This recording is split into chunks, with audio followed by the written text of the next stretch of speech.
तापत्रयोन्मूलनम। वैष्णव भक्त का यह परिचय है कि जीवन में आने वाली आपत्ति, विपत्ति, संकट, क्लेश, इनसे उसके स्वभाव पर ज्यादा फर्क नहीं पड़ता, ज्यादा पीड़ादार नहीं होती। कुम्भनदास जी के चरित्र का एक इतना सुंदर भाव है, मैं कहा करता हूं कथा में। श्री कुम्भनदास जी के एक पुत्र की मृत्यु हो गई, 7 पुत्र थे उनके, एक पुत्र की मृत्यु हो गई। तो हमारे अष्टछाप के कवि श्री कुम्भनदास जी को जैसे पता चल कि पुत्र की मृत्यु हुई है, आप मूर्छित होके गिर पड़े। सब में हल्ला है गयो, भैया कुम्भनदास तो मूर्छित है गयो। अरे भैया याते बढ़िया तो हम लोग हैं, हमारे जीवन में आवे वाले संकटन पे हम लोग झेल लें, ये तो झेलो ना पायो, मूर्छित है गयो। पर गोसाई श्री विठलनाथ जी को जब पता चला कि श्री कुम्भनदास जी मूर्छित हो गए, तो गोसाई जी बोले वो इस बात से मूर्छित नहीं हुए हैं कि उनके पुत्र पधार गए। तो बोले किस बात से मूर्छित हुए? बोले मुझे पता, मैं बताता हूं अभी। गोसाई जी गए और कुम्भनदास जी से बोले, हे कुम्भना, हमको पता है तुम इसलिए मूर्छित हो गए हो क्योंकि तुमको यह लग रहा है कि अब तुम्हारे पुत्र मर गया, 13 दिन का अशुद्धि हो गई घर में, और 13 दिन तुम ठाकुर जी का दर्शन नहीं कर पाओगे। लेकिन तुम चिंता मत करो, हम मंदिर की एक खिड़की खोल देंगे, वहां से तुम ठाकुर जी को देख लिया करना। ये बात सुनते ही कुम्भनदास जी की मूर्छा टूट गई, तुरंत उठ करके खड़े हो गए और खड़े होकर के बोले, जय हो जय जय। बस यही अभिलाषा चित्त में कि ठाकुर जी के। अब सोचो, पढ़े लिखे व्यक्ति इस बात पर प्रश्न उठा सकते हैं, बोले बताओ ये कोई बात है, ये कोई स्थिति है? लेकिन वास्तव में तापत्रयोन्मूलनम यही भाव है कि संसार की बड़ी से बड़ी विपत्ति भी जीवन में आती है, पर वैष्णव पर उसकी पीड़ा दिखती नहीं है। वो उतना असर, उतनी छाप अपनी छोड़ नहीं पाती। उसको तो एक ही पीड़ा होती है, सुनाम में कथा हो रही, हम सुन नहीं पा रहे। हमारे यहां कोई भक्त चरित्र सुना रहा है, हम वहां जा नहीं पा रहे, या हम ठाकुर जी की सेवा कर नहीं पा रहे, हम नाम जप नहीं कर पा रहे, वृंदावन जाने का मन है पर जा नहीं पा रहे। उसकी पीड़ा केवल यही है, इसके अतिरिक्त उसकी और कोई पीड़ा नहीं हो सकती। भोजन का, निद्रा का, वस्त्र का, खान पान का, व्यवहार का, विचार का, परिवार का, ये सारी पीड़ाएं एक वैष्णव को इतना प्रभावित नहीं करते, उसमें सम रहता है वो। तापत्रयोन्मूलनम। अब देखो एक बात, बिल्कुल पीड़ा निवृत्त हो जाओगे ऐसा तो हो नहीं सकता, पर हां थोड़े तो हो जाओगे, थोड़े पीड़ा निवृत्त तो हो जाओ कथा से। छोटी छोटी चीज जो आपको विचलित कर देती थी, अब उनमें विचलनता ना हो, तब समझो कि आप भक्ति मार्ग में हो, भक्ति पथ पर हो। कई लोग होते हैं उनका गुस्सा इतना भयानक होता है, वो कुछ चाहते हैं और घर वाले ना करें तो महाराज पूरे घर में कलेश ही कलेश होते हैं। ये फेंक दो, ये तोड़ दो, खाना नहीं खाएंगे, सोएंगे नहीं, चले जाएंगे घर से, और ना जाने क्या क्या। छोटी छोटी बातों पर कम से कम धीरे धीरे इन व्यवहारों में भी शांति आने लग जाए तो समझो कि आप भक्त हो। पर पूर्ण उपद्रव मचाते हो, तिलक लगाए घूमते हो, कोई फायदा नहीं उसका। तापत्रयोन्मूलनम कि श्रीमद् भागवते महामुनि कृते किंबा परैरीश्वर सद्यो हृदय वरुध्यते त्रिकृतभिः शुश्रूषुभिस्तत्क्षणात्।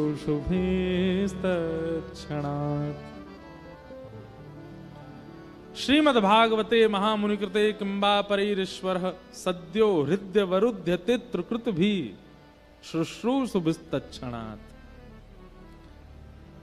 देखिए एक बहुत जरूरी बात हम बता रहे हैं। श्रीमद् भागवत जैसे ही सुनने के लिए व्यक्ति तत्पर होता है, उसी क्षण ठाकुर जी उसके चित्त में विराजमान हो जाते हैं। आप लोग यहां बैठे हैं, कथा सुन रहे हैं, निश्चित है कि ठाकुर जी अभी चित्त में विराज रहे हैं और आगामी 7 दिन तक विराजे रहेंगे। आपको क्या करना है? 8वें दिन जब यहां कथा पूरी हो जाएगी, उस दिन भी विराजित रहें और उसके बाद भी अनंत विराजमान रहें, वो क्रिया आपकी है। वक्ता कथा सुना करके, कथा कह करके ठाकुर जी को चित्त में विराजमान कर देगा। और यहां तो कह रहे हैं कि वक्ता से ना भी सुनी हो, केवल आपने प्रचार देख लिया हो कि कथा होने वाली है, तो मन बना लिया हो कि हम कथा जाके सुनेंगे, सुनने की इच्छा मात्र से हरिश्चित्तम समाचरित, कथा सुनने की इच्छा प्रकट होते ही ठाकुर जी चित्त में आ जाते हैं। लेकिन ताली तो हम बजाएंगे जब 7 दिन बाद ठाकुर जी चित्त में रहेंगे या नहीं रहेंगे, वो जान करके। ये 7 दिन तो ठाकुर जी हैं चित्त में, पर 8वें दिन से भी वैसे ही है गए जैसे पहले हते, कोई फायदा नहीं। फिर बीज तो बूब गया, जल तो पड़ गया, प्रकाश सूर्य का तो आ गया, लेकिन वो पौधे से वृक्ष बने, ये जिम्मेवारी उसकी रखवाली करने की होती है। आपके चित्त में भक्ति का बीज तो बूब गया है, कथा का प्रकाश तो पड़ गया है, वाणी के द्वारा, कीर्तन के द्वारा जल भी सिंचित हो गया है, लेकिन अब वह धीरे धीरे धीरे धीरे पुष्पित हो, पल्लवित हो, वृहद हो, इसकी जिम्मेवारी आपकी है। मीराबाई का वृक्ष वृहद हुआ, गोस्वामी तुलसीदास जी का वृक्ष अति वृहद हुआ। और देखिए वृक्ष से क्या मिलता है? पुष्प मिलता है, फल मिलता है और वायु मिलती है, और सबसे बड़ी बात छांव मिलती है। भक्ति कब मानिए कि आपकी लागू हो चुकी है? जब आपकी भक्ति से पुष्प यानी कि सुगंध और सुंदरता प्रकट होती हो। आपकी भक्ति से जितने भी भक्त चरित्र हैं, सबकी भक्ति से सुगंधी भी आती है और सुंदरता का भी अनुभव होता है। दूसरा, वृक्ष से फल प्राप्त होता है। फल का कार्य क्या है? रस देना और क्षुधा निवृत्त करना। क्षुधा मतलब भूख को निवृत्त करना। भक्ति कैसी होनी चाहिए?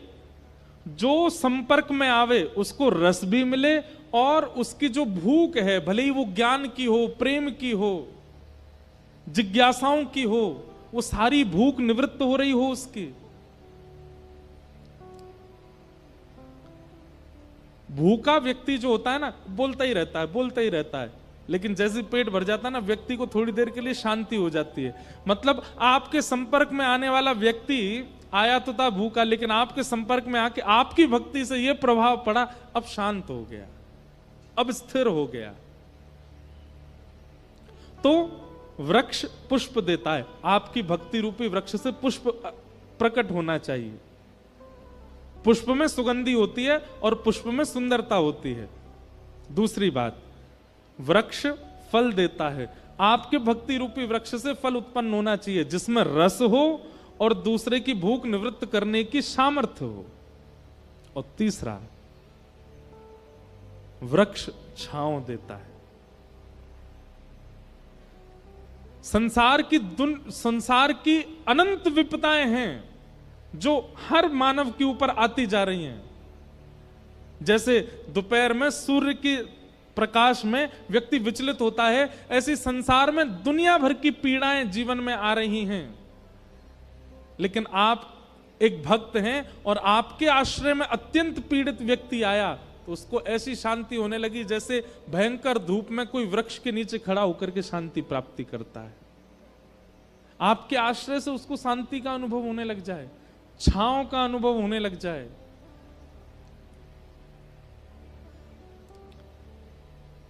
हम तो कथा में कहते हैं कि भक्ति का पैरामीटर नापते रहा करो कि लग भी रही है कि नहीं, हो भी रही है कि नहीं, कि बस ऐसे ही हम लोग करे जा रहे हैं कुछ भी।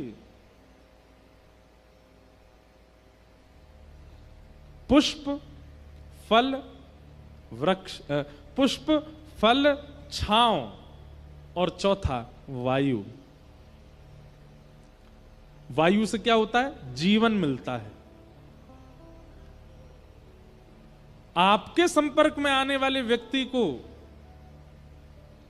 हमारे तो जीवन केवल राधा रमण है, हमारे जीवन तो बिहारी जी हैं, हमारे जीवन तो श्री राधा माधव हैं, उसको भी जीवन की प्राप्ति हो, मतलब उसको भी बिहारी जी से प्रेम होने लग जाए, तो समझो कि आपकी भक्ति में सामर्थ्य है। आपकी भक्ति ना पुष्प देती है, ना फल देती है, ना छांव देती है और ना वायु देती है, तो फिर ऐसे ही कर रहे हो, फिर कुछ कोई उसका लाभ नहीं है। तो श्रीमद् भागवते महामुनि कृते किंबा परैरीश्वरः सद्यो हृदय वरुध्यते त्रिकृत भी शुश्रूषु विस्तक्षणात्। इस समय ठाकुर जी सबके चित्त में बैठे हैं, पर 8वें दिन भी बैठे होने चाहिए, यह जिम्मेवारी आपकी है। और इस जिम्मेवारी का निर्वहन करने के लिए सारे उपाय यहां बताए जाते हैं। भक्ति तो आई है जीवन में, अब वो निभानी कैसे है, वो सब बताया जाता है कथा में।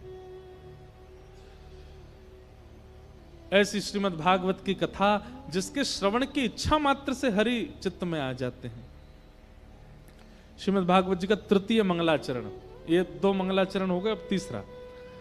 निगम कल्प तरोर गलितम फलम सुख मुखाद्रमित द्रव संयुतम पिबत भागवतम रसमालयम मुहुर्हो रसिका भुवि भावुका। भागवत जी का अंतिम तीसरा मंगलाचरण, बहुत ध्यान से सुनिएगा। वैसे ये मंगलाचरण में व्यासों को संकेत किया जा रहा है, दूसरे मंगलाचरण में श्रोताओं को संकेत था, और तीसरे मंगलाचरण में व्यास जो मंच पर बैठे उनको संकेत किया गया। क्या? निगम कल्प तरोर गलितम फलम। श्रीमद् भागवत क्या है? ऋग्वेद, यजुर्वेद, सामवेद, अथर्ववेद, इन चारों वेदों के समूह को कहते हैं निगम। क्या कहते हैं? जैसे कहते हैं आगम, निगम, पुराण, बखाना। निगम का मतलब क्या होता है? चारों वेदों के समूह को, चारों वेदों को एक साथ यदि बोलना हो तो निगम कह देते हैं। निगम मतलब चारों वेद। तो निगम रूपी कल्प वृक्ष का, निगम वेद रूपी कल्प वृक्ष का पका हुआ फल है श्रीमद् भागवत। एक बात पता है, वृक्ष की पूरी सामर्थ, वृक्ष की पूरी योग्यता और वृक्ष का पूरा रस होता है फल में। आपको अगर आम खाना है तो आम का पेड़ नहीं खा सकते आप अगर आम की छाल, पेड़ की छाल निकाल करके सोचो कि भाई आम इतना मीठा होता है, हापुस आम, लंगड़ा आम, आदि आदि आम, तो छाल में भी तो मिठास होगी, इन्हीं से तो मीठा होता है। उसको खाने का प्रयास करोगे तो पूरे मुंह में कड़वाहट हो जाएगी, वो रसीला नहीं होता। कई लोग कहते हैं कि महाराज जी कथा भागवत की क्यों होती, वेदों की क्यों नहीं होती? जब हम हिंदुओं का मुख्य वेद हैं तो ऋग्वेद की कथा होनी चाहिए, यजुर्वेद की कथा होनी चाहिए। वेद की कथा नहीं हो सकती, क्योंकि वेद नियमित हैं, वेद सुरक्षित हैं, और वेद कहीं ना कहीं सबके समझने में प्रतिबंधित हैं। इसलिए वेदों का ही रस स्वरूप प्रकट किया वेदव्यास जी ने श्रीमद् भागवत। जैसे वृक्ष को आप नहीं खा सकते, लेकिन उसमें उत्पन्न फल को खाने से वृक्ष की योग्यता पता चलती है। तो भागवत क्या है? निगम कल्प तरोर गलितम फलम, वेद रूपी कल्प वृक्ष का फल है श्रीमद् भागवत। अगर आप भागवत की कथा सुन रहे हैं तो इसका मतलब ऋग्वेद, यजुर्वेद, साम, अथर्व सारे वेदों का एक साथ समाविष्ट आपके चित्त में हो रहा है। ध्यान से सुनिएगा। निगम कल्प तरोर गलितम फलम, भागवत जी को फल कह दिया यहां पर। एक बात तो अभी इसी वक्त यहां पर स्पष्ट हो जाती है कि इस पंडाल में कोई भी फल की याचना से नहीं बैठ सकता।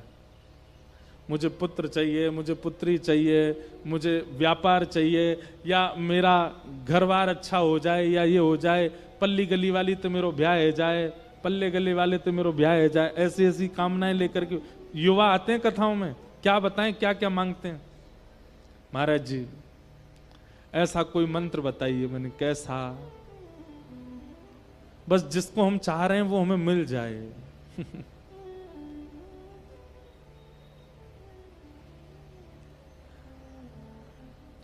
आज सुबह यूनिवर्सिटी गए थे, वहां पर भी एक ने पर्ची दे दी, बोले महाराज जी जब आप गाड़ी में जाओ तो इसको पढ़ लेना।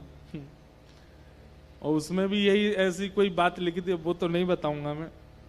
और फिर पीछे नंबर दे रखा था अपना, इस पर महाराज जी मैसेज कर देना हाँ या ना। ये कामना रूपी जो फल आपके चित्त में प्रकट होता है ना, उसके लिए दुनिया भर के मनोकामना पूर्ण हनुमान जी, मनोकामना पूर्ण देवी मैया, मनोकामना पूर्ण शंकर जी, मनोकामना पूर्ण ब्रह्मा जी, बहुत सारे देवी देवता विराज रहे हैं जो आपकी कामना पूरी कर सकते हैं। श्रीमद् भागवत की कथा में कामनाएं लेकर के मत बैठिए, क्योंकि भागवत से फल नहीं मिलेगा। श्रीमद् भागवत कथा सुनना भी एक फल है, ये फल ही है। निगम कल्पतरोर गलितम फलम। आपने जितनी परिक्रमाएं की, आपने जितने सत्कर्म किए, जितने नाम जप किए, जितना जो कुछ भी पुण्य अपने जीवन में किया, उसका फल मिल रहा है कि सुनाम में कथा आप सुन रहे हो। फल से फल नहीं मांगा जाता, फल से तो रस मांगा जाता है। फल से तो रस मांगा जाता है, फल से तो क्षुधा निवृत्ति मांगी जाती है, भूख की निवृत्ति मांगी जाती है। और तीसरी बात, फल से तो बीज मांगा जाता है, बीज जिससे अनेक फल उत्पन्न होने की सामर्थ्य प्रकट होती है। श्रीमद् भागवत जी फल हैं, श्रीमद् भागवत जी से फल मत मांगना।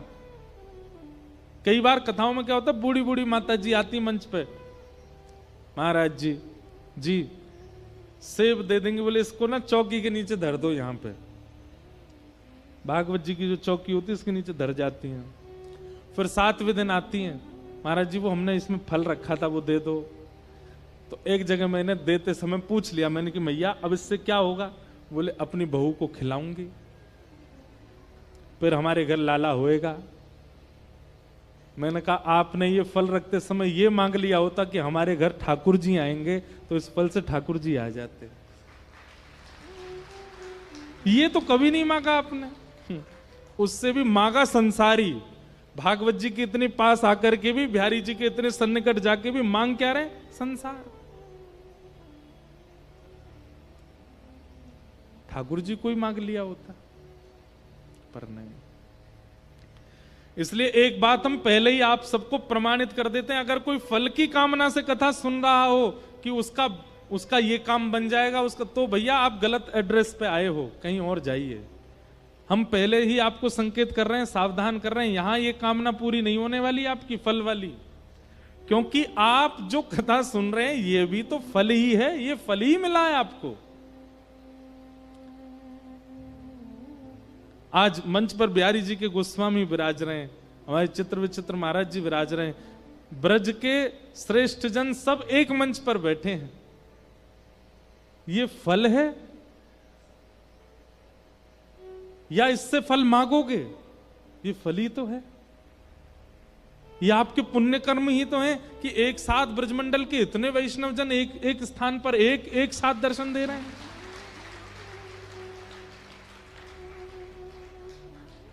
आप सब श्रोता तो आगे बैठ गए हो, बिहारी जी सबसे पीछे बैठ के कथा सुन रहे हैं। ये फल नहीं है तो क्या है कि श्रोताओं की, चलो हम तो फिर भी बड़े बड़े से बन के मंच पे बैठ गए, हम तो व्यास हैं, हम तो बैठ सके, लेकिन बिहारी जी वो तो त्रिलोकीनाथ हैं, फिर भी श्रोताओं में बैठे हैं। ये फल नहीं है, ये आपके पुण्य कर्मों का फल है, ये आपके सत्कर्मों का फल है।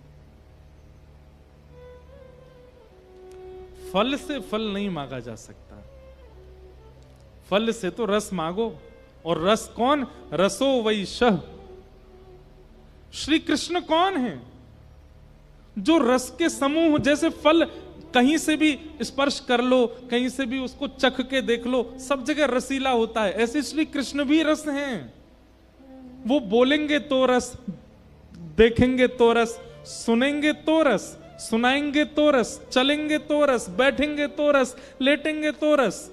इसीलिए हमारे श्री मध्वल्लभाचार्य जी महाराज कहते हैं, अधरम मधुरम वदनम मधुरम हसितम मधुरम चलितम मधुरम मधुराधिपते अखिलम मधुरम। सब में मधुर है। मतलब कितना भी सुंदर व्यक्ति ले आइए आप, कितना भी सुंदर, विश्व सुंदर व्यक्ति को ला करके यहां खड़ा कर दीजिए, उसमें भी दोष हम सब निकाल देंगे। और हो ही नहीं सकता कि उसमें कोई एक दोष ना हो, एक नहीं अनेक निकल आएंगे। लेकिन श्रीमद् वल्लभाचार्य जी कहते हैं श्री कृष्ण में एक दोष भी नहीं दिखता है। अरे कहां तक कहें, महाप्रभु जी कहते हैं वमितम मधुरम। वमितम मधुरम मतलब समझे, ठाकुर जी कभी कभी कुछ पाते हैं और पाकर के अगर वो मुख में जाने के बाद वही वस्तु बाहर आती है तो संसार के लोगों की वो वस्तु उचित नहीं लगती। कोई व्यक्ति कुछ मुंह में ले निवाला और थोड़ा चबा करके अगर उसको उगल दे, निगल दे, बाहर निकाले तो मन खराब हो जाता है। पर महाप्रभु जी कह रहे हैं वमितम मधुरम। ठाकुर जी सखान के संग बैठे बैठे कभी कोई फल खामे और मोहते अगर निकारो दें तो वो उसकी शोभा भी इतनी बढ़ जाती है कि उस गिरे हुए निवाले पर भी छोटे छोटे छोटे छोटे छोटे कीड़े मकोड़े सोचते हैं आज हम पर कृपा हुई है, श्री ठाकुर जी को अधरामृत मिलो, टूट पड़ो यहाँ पर। और वहां पे भी सखान की दृष्टि पड़ रही है, अरे कोई इन चैटिन ने हटाओ, इन 100 हमें मिल जाए, हम ले लें या कु। वमितम मधुरम मधुराधिपते अखिलम मधुरम। श्रीमद् भागवत स्वयं फल है। फल से फल नहीं मांगा जाता, रस मांगा जाता है, क्षुधा निवृत्ति मांगी जाती है और बीज मांगा जाता है। यहां तो रस की कामना से बैठी है। रस क्या है? प्रेम रस है। क्षुधा निवृत्ति, जो जिज्ञासा आपके चित्त में है वो जिज्ञासा पूर्ण होनी चाहिए इस कथा के माध्यम से। और तीसरा, बीज प्राप्त होना चाहिए। बीज प्राप्त मतलब हम तो भक्त हो गए, पर हमें ऐसी योग्यता मिले कि हम औरों को भी वैष्णव बना सकें, भक्त बना सकें, ठाकुर जी के बना सकें। ये बीज की प्राप्ति हो। निगम कल्प तरोर गलितम फलम सुख मुखाद्रमित द्रव्य संयुतम। दूसरी बात, श्रीमद् भागवत जी के बगल में सुखदेव जी बैठे हैं, आप सबको दर्शन हो रहे हैं, एक बार सब प्रणाम कर लो, बोलो सुखदेव जी महाराज की। श्री सुखदेव जी, आप सब सोचते तो होंगे कभी कभी तोता क्यों बैठते हैं मंच पर, ताकि वक्ता को इनसे प्रेरणा मिलती रहे कि मैं कथा कहूं तो इनका गुण लेकर के कहूं। बहुत ध्यान से सुनिएगा। सुख में एक गुण होता है, तोते में एक गुण होता है, क्या?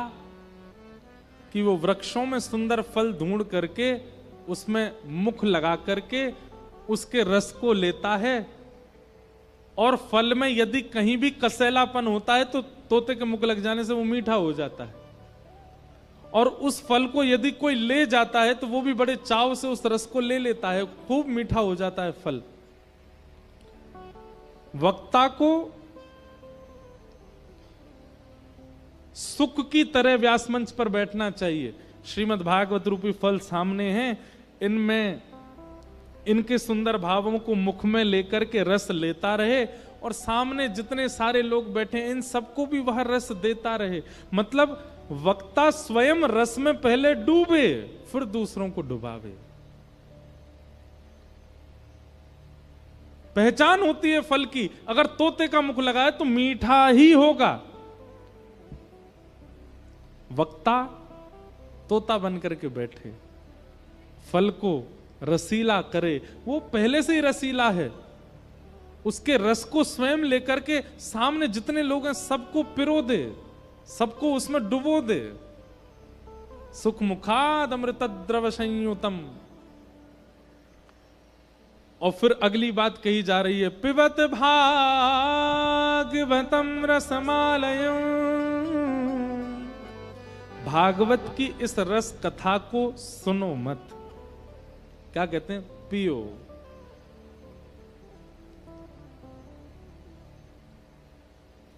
भागवत की कथा को पियो। पीने का मतलब क्या होता है?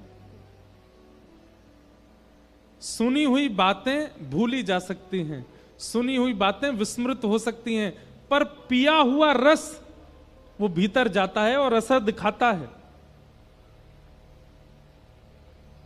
आप कथा सुनेंगे तो जैसे वैसे ही रहेंगे, लेकिन पिएंगे तो हर क्षण परिवर्तन होता रहेगा। पानी पीते हैं, सुनते नहीं हैं, और ज्यों ज्यों पानी पीते हैं त्यों त्यों शीतलता आती रहती है, प्यास बुझती रहती है, आप तृप्त होते रहते हो। दूध पीते हैं, पीते ही दूध में जितने भी पोषक तत्व होते हैं वो सब आपके भीतर जाकर के आपके शरीर को लगने लग जाते हैं। पीने वाली वस्तु जो होती है वो तुरंत असर करती है और तुरंत आपके शरीर में दिखने लगती है, लगने लगती है। भागवत की कथा के लिए यहां पर शब्द प्रयोग किया गया, पिबत भागवतम रसमालयम। भागवत की कथा को सुनो मत, पियो। सुनते सुनते पंडाल में बैठे बैठे ही वो असर आना चाहिए आपके अंदर। जो जो बातें कही जा रही हैं वो प्रतिबिंबित होनी चाहिए आपके चित्त में, तब लगता है कि कथा पी रहे हैं। पिबत भागवतम रसमालयम।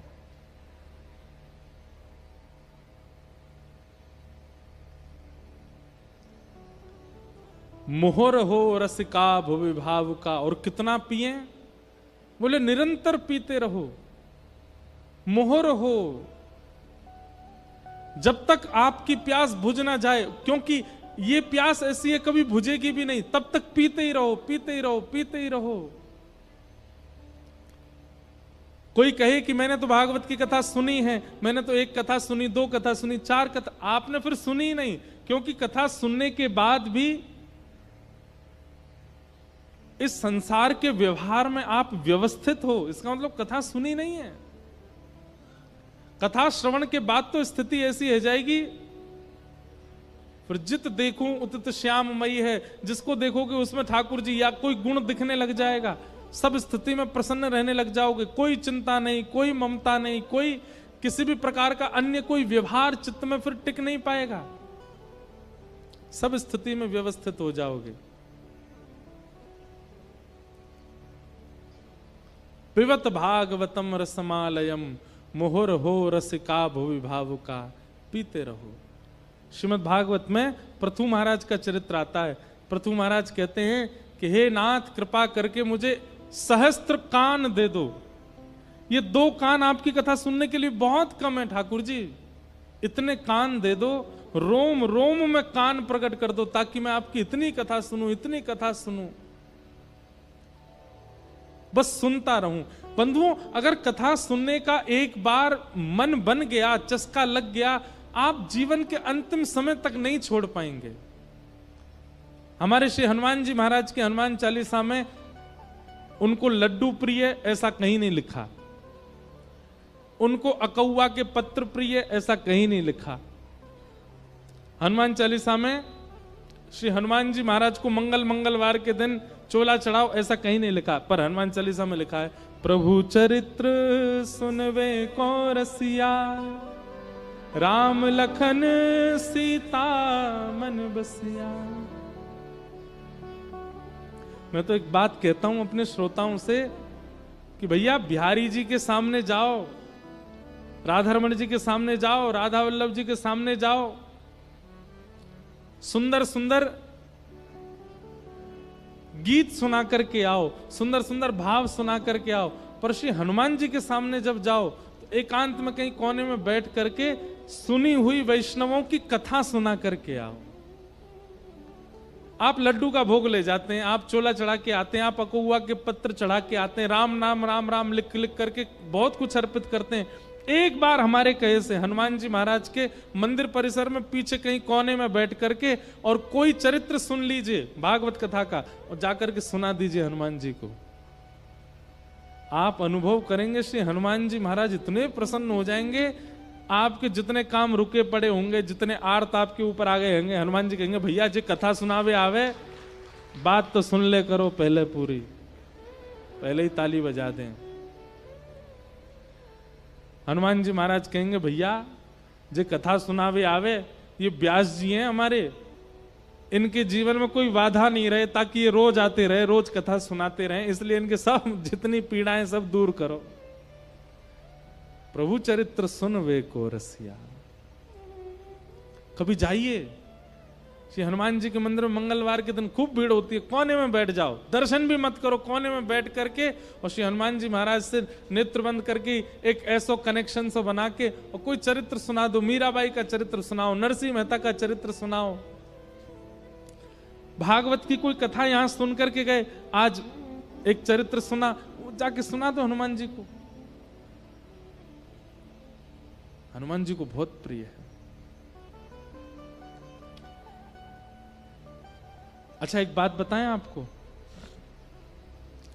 कथा सुनवे वाले रसिकन को ठाकुर जी ने हर तरीके से स्वीकार किया। पहला प्रमाण श्री हनुमान जी महाराज, राम जी कहते हैं मुझे लक्ष्मण भरत शत्रुघ्न से भी ज्यादा यदि कोई प्रिय है तो वो श्री हनुमान जी हैं। और हनुमान जी में गुण क्या है? प्रभु चरित्र सुनवे को रसिया। दूसरा, तब कथामृतम तप्त जीवनम कविभिरीडितम कल्मषापहम श्रवणमंगलम श्रीमदाततं भुवि गृह्णन्ति ते भूरिदा जना। ब्रज की गोपियां गोपी गीत गाती हैं और गोपी गीत में क्या कहती हैं? तब कथामृतम, हे ठाकुर जी आपकी कथा अमृत है। तप्त जीवनम, जीवन के समस्त ताप भूल जाता है व्यक्ति जब कथा सुनता है। यहां पर जितने लोग बैठे हैं सब लोग इधर देखो, कई लोगों के मानसिक तनाव चल रहे होंगे, कई लोगों के गृह कलेश चल रहे होंगे, कई लोगों के शारीरिक पीड़ा चल रही होगी, लेकिन संभवतः जब से कथा प्रारंभ हुई आप कहीं ना कहीं 90% ही सही उस पीड़ा को भूल चुके होंगे जितनी देर कथा चल रही है। क्यों? तप्त जीवन सारे कल्मशों को दूर करती है भागवत की कथा, ठाकुर जी की कथा। और फिर गोपियां कहती हैं हमारी जो ये प्रेम दयनीय स्थिति हुई है ये भी कथा की कृपा है। ठाकुर जी बोले तो फिर क्यों सुनती हो? यदि मेरे प्रेम में इतनी बावली हो गई है तो फिर क्यों सुनती हो इस कथा को? गोपियां कहती हैं श्रवण मंगलम, सुनने में बहुत अच्छा लगता है। श्रीमदाततम, और ऐसी गोपियों के लिए श्रीमद् भागवत में स्वयं शुकाचार्य जी कहते हैं किमुतादोक्षज प्रिया। सुखदेव जी कहते हैं परीक्षित गोपियों को ठाकुर जी प्रिय हैं ये तो सब बात जानते हैं, पर मैं डंके की चोट पर कहता हूं किमुतादोक्षज प्रिया, ये सब गोपियां ठाकुर जी को अति प्रिय हैं। क्यों? क्योंकि गोपियों की कथा में रुचि है। हनुमान जी प्रिय, गोपियां प्रिय, और तीसरा रुक्मणी जी, उनते तो ब्याही कर लियो ठाकुर जी ने, अपनी प्रथम पत्नी के रूप में रुक्मणी जी को स्वीकार किया। और रुक्मणी जी जब ठाकुर जी को पत्र लिखती हैं, पत्र में क्या कहती हैं? श्रुत्वा गुणान भुवन सुंदर शृण्वतां ते निर्विश्य कर्ण विवरै हरतुंगतापम। रुक्मणी जी ने 7 श्लोकों का पत्र भेजा था भगवान के पास, लेकिन भागवत जी कहती हैं, भागवत जी में तो 7 श्लोक हैं, लेकिन एक हमारे पंढरपुर के एक वैष्णव कह रहे थे ठाकुर जी ने पहला श्लोक सुना, ब्राह्मण को दिया था, हे ब्राह्मण देवता किसी रुक्मणी का पत्र आया, जरा पढ़ के बताओ क्या लिखा है। ब्राह्मण देवता बोले ठाकुर जी निजी बात हो सकती है, मुझसे क्यों पढ़वा रहे हो। ठाकुर जी बोले हमारी बात कोई निजी नहीं है, सब कथा वक्ता मंच से सब बोल देते हैं, हमारी कोई प्राइवेसी है नहीं, तो बोल दो आप भी। तो ब्राह्मण पत्र पढ़ने लगे। ब्राह्मण ने जैसे ही पढ़ा, श्रुत्वा गुणान भुवन सुंदर शृण्वतां ते निर्विश्य कर्ण विवरै हरतुंगतापम, इतने में तो ठाकुर जी उठ गए अपने सिंहासन से, बोले पता लिखा होगा नीचे, कहां से आया पत्र। बोले कौंडन्यपुर से आया है, भीष्मक राजा की बेटी रुक्मणी है। ठाकुर जी बोले चलो हमारे साथ, इन्हीं से ब्याह करेंगे। ब्राह्मण देवता बोले इतनी जल्दी, ने देख तो लो ठाकुर जी, रूप रंग कैसो है, नाक कैसी है, आंख कैसी है, व्यवहार कैसो, स्वभाव कैसो। ठाकुर जी बोले संपूर्ण रूप, संपूर्ण गुण और संपूर्ण स्वभाव पत्र की पहली पंक्ति में ही लिखा है। क्या? श्रुत्वा गुणान भुवन सुंदर शृण्वतां ते। ये जो भी कन्या है ये ऐसा प्रस्तुत कर रही हैं कि इन्होंने हमारी खूब कथा सुनी और इनको कथा सुनने में बहुत रुचि है। हे ब्राह्मण देवता, कथा सुनवे में रुचि है, या को मतलब या में सेवा धर्म भी होगो, या को मतलब या को सौंदर्य भी होगो, या को मतलब या को स्वभाव भी शांत होएगो, या को मतलब या को व्यवहार भी निर्मल होएगो। ये सर्वगुण संपन्न है क्योंकि कथा सुनती है, इसलिए इसी से ब्याह करेंगे हम। और ठाकुर जी गए, रुक्मणी जी से जाके ब्याह कर लिया। हनुमान जी को प्रिय दास के रूप में स्वीकार किया, क्यों? कथा के रसिक। गोपियों को अपनी प्रिय प्रियसी के रूप में स्वीकार किया क्योंकि कथा के प्रति रुचि है। रुक्मणी जी को ठाकुर जी ने पत्नी बना लिया क्योंकि कथा में रुचि है। हम आप सब अभी तक स्वीकार नहीं किए गए हैं, क्यों? कथा सुनते तो हैं, जाते तो हैं, पर रुचिकर इतने बने नहीं। कथा के प्रति अगर रुचि बन जाए, श्री चैतन्य महाप्रभु जब कथा होती थी ना, एक लीला ऐसी आती है कि महाप्रभु, श्री चैतन्य महाप्रभु कथा बैठ के सुन रहे थे, उनके शिष्य सुना रहे थे, और उस कथा प्रसंग में उनके शिष्य कहने लगे कि ध्रुव जी महाराज ठाकुर जी का स्मरण कर रहे थे और एक क्षण के लिए ठाकुर जी की झांकी ध्रुव जी के चित्त में प्रकट हुई, और एक क्षण के लिए वो अनुपम झांकी प्रकट होते ही अंतर ध्यान हो गई। एक क्षण के लिए ठाकुर जी ध्रुव के चित्त में आए और चित्त में आते ही अंतर ध्यान हो गए। जैसे ही अंतर ध्यान हो गए, कहा महाप्रभु श्री चैतन्य नीचे बैठ करके कथा सुन रहे थे, और कथा सुनते सुनते ठाकुर जी अंतर ध्यान हो गए, इस भाव को सह नहीं पाए और अपनी आसपास की जो मिट्टी थी, जो भूमि थी, उसको अपने अपने कोमल कोमल हाथों से खोदने लगे, खोजने लगे, नेत्रबंद हो गए, अविरल अश्रुधार करने लगी। हे श्याम सुंदर आप कहां हैं? हे श्याम सुंदर, हे मदन मोहन, हे मधुसूदन आप कहां चले गए? बाकी के सब श्रोता बोले कथा ही हो रही है सामान्य सी, ध्रुव जी का चरित्र सुना रहे हैं व्यास जी, लेकिन महाप्रभु जी तो ऐसे व्याकुल हो गए जैसे ठाकुर जी इनके आगे से दूर हो गए हों। लेकिन महाप्रभु जी की इतनी व्याकुलता हुई कि आप अपने हाथों से जब पृथ्वी खोदने लगे तो भीतर से ठाकुर जी का गोपीनाथ स्वरूप प्रकट हो गया, और प्रकट होकर के महाप्रभु जी ने अपने हृदय से लगा लिया। और श्री महाप्रभु जी ने वही स्वरूप जो वक्ता कथा सुना रहे थे उनको पधरा दिए, और वही स्वरूप फिर जगन्नाथपुरी के पास टोटा गोपीनाथ के रूप में विराजमान हो गए।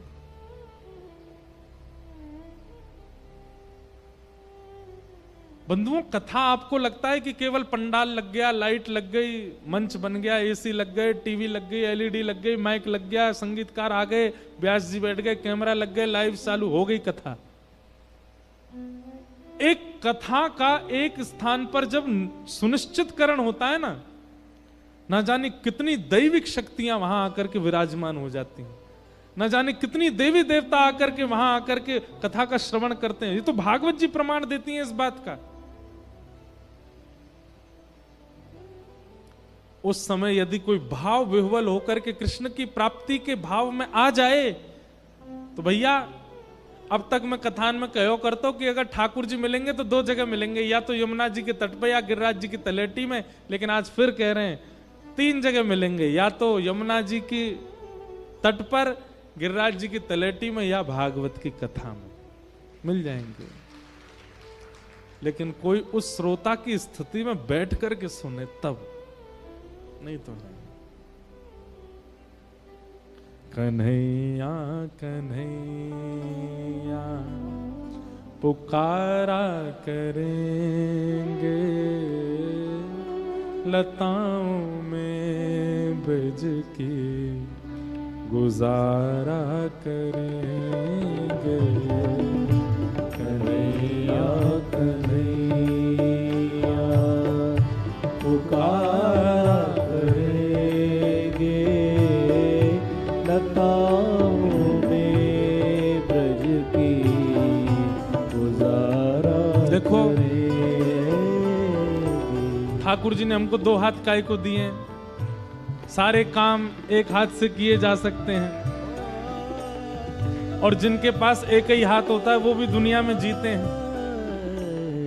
ठाकुर जी ने हमको 2 हाथ इसलिए दिए भैया, भविष्य में कभी कथा सुनो, कीर्तन हो तो उसमें करताल बजाओ।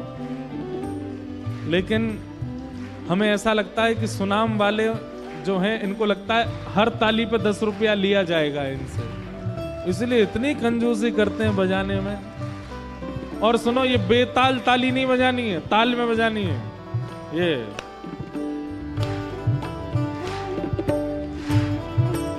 वाह। और अब इसके साथ एक काम और करना है, हमारे पीछे पीछे गाना है सबको, गाइए। कन्हैया कन्हैया पुकारा करेंगे, लताओं में ब्रज के गुजारा करेंगे। कन्हैया कन्हैया पुकारा करेंगे, लताओं में ब्रज की गुजारा करेंगे। ओ कहीं तो मिलेंगे वो रमण बिहारी, कहीं तो मिलेंगे वो रमण बिहारी। कहीं तो मिलेंगे वो बांके बिहारी, कहीं तो मिलेंगे वो बांके बिहारी। उन्हीं के चरण चित लगाया करेंगे, उन्हीं के चरण चित लगाया करेंगे, उन्हीं के चरण चित लगाया करेंगे, उन्हीं के चरण चित लगाया करेंगे। कन्हैया कन्हैया पुकारा करेंगे, लताओं में ब्रज के गुजारा करेंगे। कन्हैया कन्हैया पुकारा करेंगे, लताओं में ब्रज की गुजारा करेंगे। ओ कन्हैया कन्हैया पुकारा करेंगे लताओं में बज के गुजारा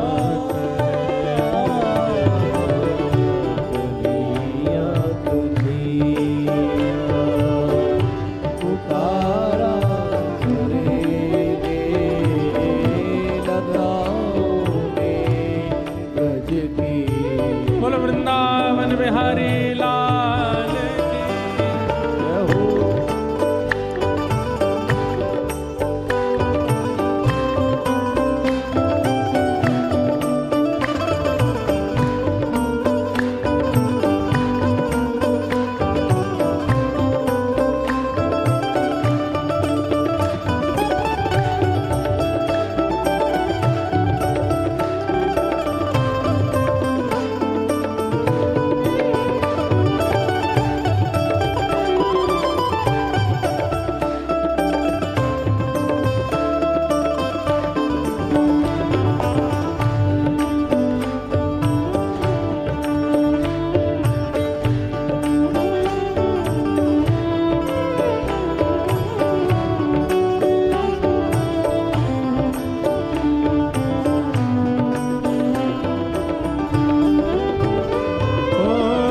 जो रूठेंगे हमसे वो बांके बिहारी।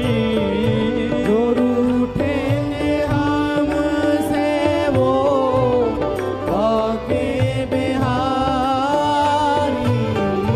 जो रूठेंगे हमसे वो रमण बिहारी।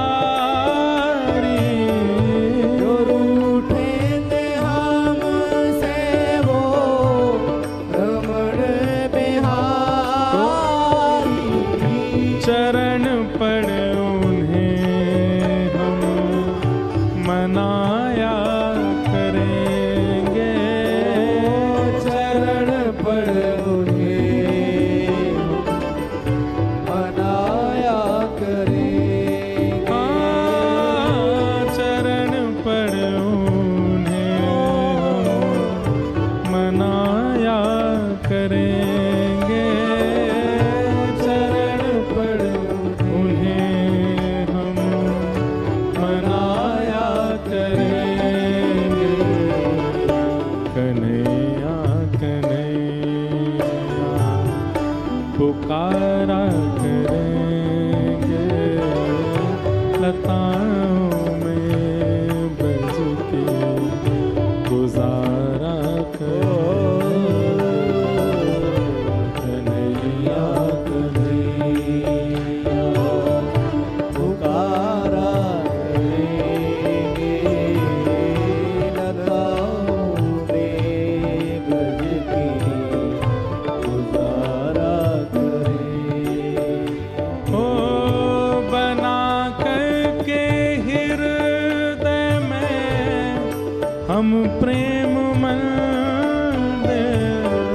बना करके हृदय में हम प्रेम मंदिर।